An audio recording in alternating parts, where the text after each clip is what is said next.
Bob at Moonlight Meadows. We're out here with Pat and we're putting down a little cereal rye.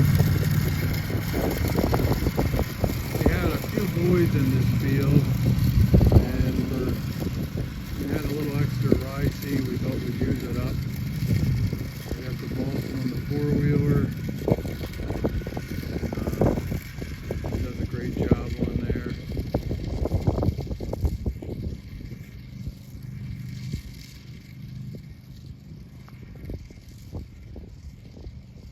We're using a Herd GT77 spreader mounted on the back of our four-wheeler. A lot of this field is a 32-acre bed. Brown bales out here, and a lot of that green you see is red fescue.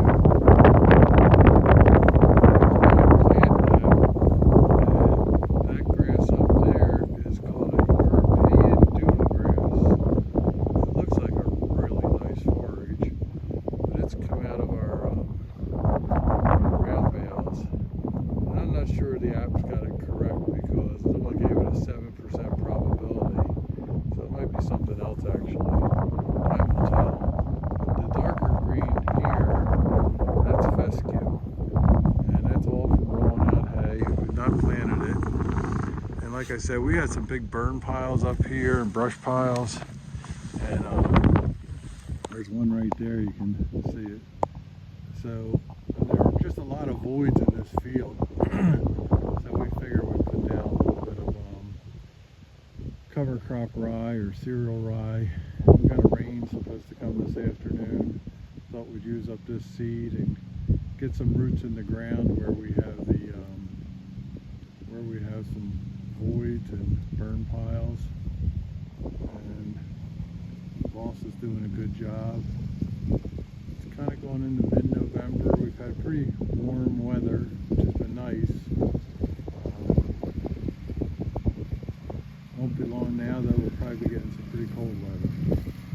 So here for south central Pennsylvania, it's been fairly unseasonal, and we've been enjoying it. But we haven't had any rain. We could certainly use some rain. And they're talking about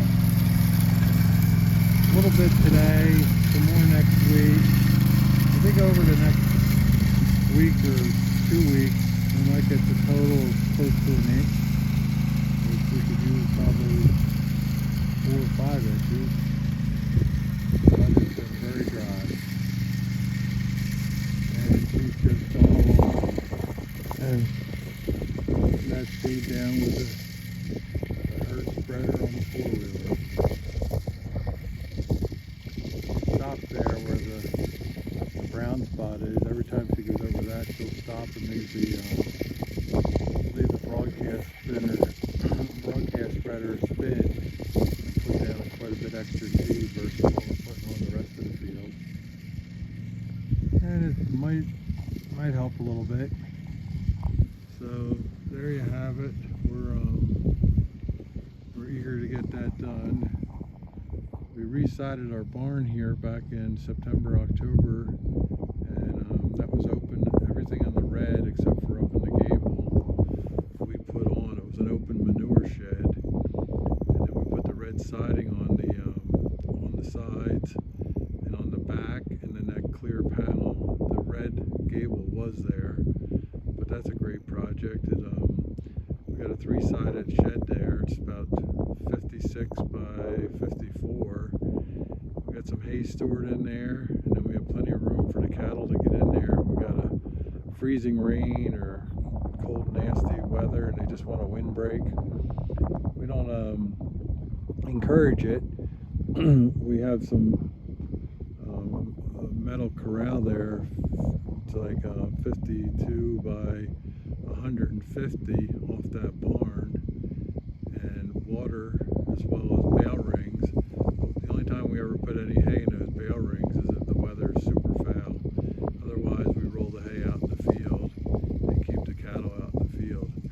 But yeah, it really works well. Getting the sides on there is tremendous help because the wind and the rain would just blow in there and they really didn't stay dry or out of the wind.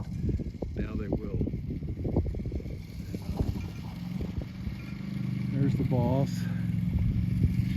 great job.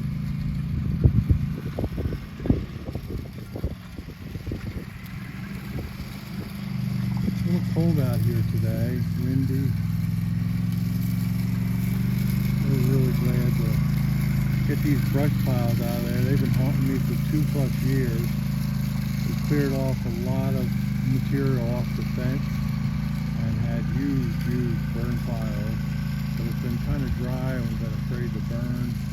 And one day we got just the right weather and we were able to get rid of quite a bit of it. And then the rest of it we just drug out of here and put it in a ditch that needed some fill, an erosion ditch. Yeah, we did chip a little bit. So we're just getting our fields cleaned up.